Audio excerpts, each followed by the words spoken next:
Assalamualaikum warahmatullahi wabarakatuh. Alhamdulillah wassalatu wassalamu ala Rasulillah wa ala alihi washabbihi ajma'in, amma ba'd. Mari kita mulai kajian kita pada hari ini dengan bacaan Al-Fatihah kepada muallif Syekh Ibnu Athaillah Sakandari radhiyallahu anhu wa qaddasahullahu sirrahu, dan kepada guru kita Syekh Yusri qaddasahullahu sirrahu, dan pada Rasulullah sallallahu alaihi wasallam al-hadiniyah sholillah karomal furqan lahumul fatihah. A'udzubillahi minasyaitonir rajim. Bismillahirrahmanirrahim. Alhamdulillahirabbil alamin arrahmanirrahim maliki yaumiddin iyyaka na'budu wa iyyaka nasta'in ihdinas siratal mustaqim siratal ladzina an'amta 'alaihim ghairil maghdubi 'alaihim waladdallin amin. Alhamdulillah, mari kita mulai kajian kita pada hari ini dengan membaca doa bersama. Bismillahirrahmanirrahim.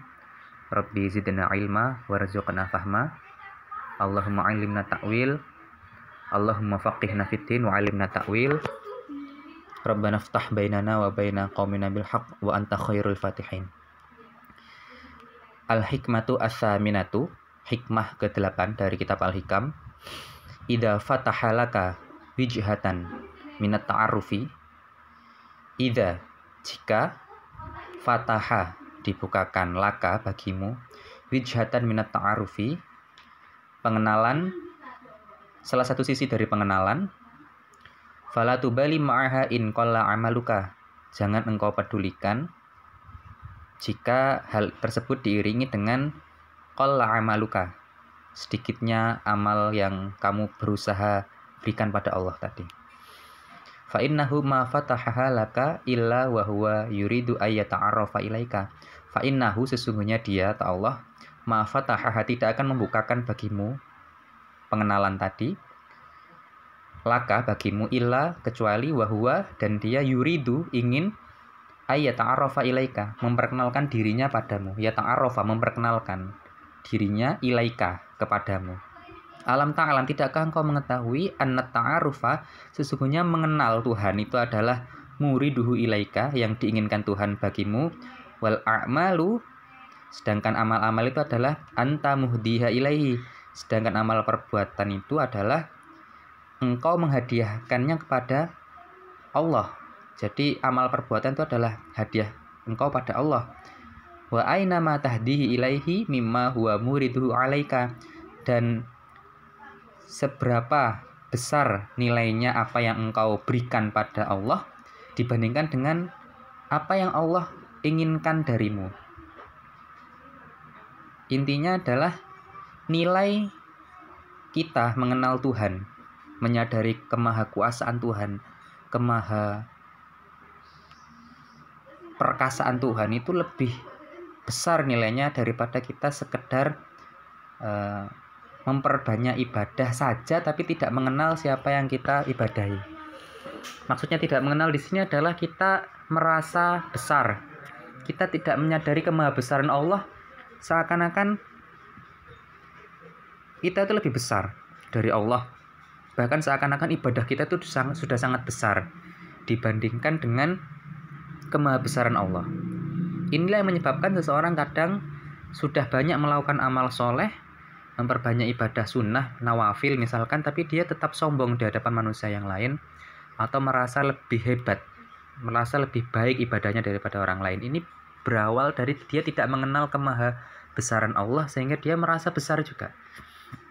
Tapi ketika dia mungkin terhalang untuk melakukan ibadah-ibadah sunnah, karena Allah tampakkan perkasaannya, sifat jalalnya Allah, maka itu lebih dahsyat daripada kemudian Allah beri dia kesempatan untuk banyak beribadah melalui sifat jamalnya, sifat keindahannya Allah, diberikan sehat, diberikan kuat, diberikan kaya, mampu bersedekah, mampu berbagi banyak rezeki, mampu melakukan berbagai ketaatan sunnah, tapi dia tidak terkikis egonya, tidak terkurangi keakuannya, karena dia terhijab dari cahaya-cahaya pengenalan Allah yang Allah kenalkan pada hambanya.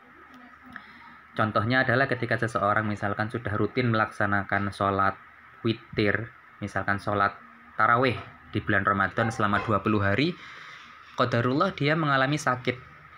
Nah, biasanya orang seperti ini akan merasa sedih karena tidak bisa melakukan ketaatan. Nah, Syekh Ibnu Athaillah As-Sakandari radhiyallahu anhu wa qaddasallahu sirrahu dalam kitab ini menjelaskan bahwa itu tidak perlu kita sedihkan, tidak perlu kita pedulikan.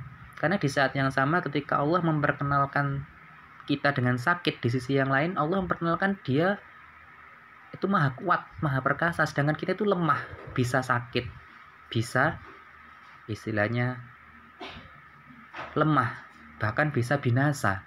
Sedangkan Tuhan itu maha kuasa, maha gagah, maha kuat. Dan kesadaran kita untuk lebih merasa rendah diri di hadapan Tuhan yang maha perkasa, maha kuasa, dengan menyadari kelemahan kita, dengan keadaan kita yang sakit tadi, itu lebih dahsyat daripada kita kemudian memperbanyak ibadah sunnah saja, tapi kemudian Allah tidak memperkenalkan dirinya melalui musibah-musibah yang ada tadi. Itulah kenapa kadang-kadang orang yang ibadahnya tidak terlalu banyak, tapi Allah kasih banyak musibah, itu derajatnya lebih tinggi di sisi Allah kadang-kadang daripada orang yang banyak ibadah, tapi kemudian Allah beri banyak kelapangan dari segi rizki, kesehatan, dan kehidupannya dilancarkan. Itu lebih dekat dengan Allah orang yang banyak musibah tapi ibadahnya tidak terlalu banyak tadi, daripada orang yang ibadahnya banyak tapi Allah tidak memperkenalkan dirinya lewat musibah-musibah yang ada tadi. Itulah kenapa para arif billah, orang-orang yang mengenal Allah, itu biasanya lebih suka dengan keadaan al-qabdu, atau keadaan yang sempit, musibah, sakit, kesengsaraan, karena itu membuat dia lebih beradab di hadapan Allah dibandingkan dengan al-bastu, kelapangan, karena di situ dia biasanya rawan untuk tidak melaksanakan adab-adab Allah. Di antaranya adalah tawadhu di hadapan Allah, merasa rendah diri, rendah hati di hadapan Allah, dan menyadari bahwa ketaatannya, ibadahnya selama ini adalah anugerah dari Allah. Itu yang sulit, menyadari bahwa segala yang kita lakukan itu adalah anugerah dari Allah berupa ibadah-ibadah yang kita lakukan tadi. Kebanyakan kita merasa itu adalah perjuangan kita yang seakan-akan kita sudah banyak berbuat baik untuk Allah, padahal itu murni sebenarnya adalah anugerah pemberian dari Allah. Ketika Allah menghalangi kita dari itu dan kita bersabar, maka itu derajatnya justru lebih tinggi, karena dia ingin memperkenalkan dirinya dibandingkan dengan kita berusaha memperbanyak ibadah tapi kita tidak mengenal siapa yang kita ibadahi. Maka semoga Allah menjadikan kita orang-orang yang mengenalnya dengan cara yang Allah inginkan, dan Allah jadikan kita lebih menikmati hal-hal yang Allah ridhoi daripada apa yang kita ridhoi. Semoga yang sedikit ini bermanfaat dan memberikan pemahaman bagi kita, dan menjadikan kita lebih mengenal Allah Subhanahu wa taala, serta menjadikan kita tidak meremehkan amal. Kita tetap berjuang beramal tapi tidak bergantung pada amalan tersebut, sebagaimana dijelaskan di kitab Hikam pasal pertama, yang di situ Syekh Ibnu Athaillah As-Sakandari radhiyallahu anhu qaddasallahu sirrahu menjelaskan, min alamatil i'timadi 'alal amal nuqsanu raja' 'inda wujuduz zalal. Di antara tanda orang bergantung pada amalannya, bukan bergantung pada Allah, itu adalah dia merasa lemah harapannya, merasa kurang semangatnya ketika kemudian terjadi ketergelinciran. Artinya ketika berkurang kualitas ibadahnya disebabkan hal-hal yang tidak dia inginkan. Nah ini jangan sampai kita seperti itu. Semoga Allah senantiasa memberi kita petunjuk dan semoga Tuhan memperkenalkan dirinya pada kita dengan cara yang terbaik yang sudah Tuhan tentukan pada kita. Amin ya rabbal alamin. Sampai hilang keakuan kita, sampai kita bisa ridho dengan segala takdir Allah dan menjalankan semua yang Allah inginkan pada kita, mendahulukan keinginan Allah daripada keinginan kita pribadi. Amin ya rabbal alamin. Terima kasih. Mohon maaf, saya akhiri. Wassalamualaikum warahmatullahi wabarakatuh. Kita baca doa kafaratul majelis. Subhanaka Allahumma wa bihamdika asyhadu an la ilaha illa anta astaghfiruka wa atubu ilaik. Wassalamualaikum warahmatullahi wabarakatuh.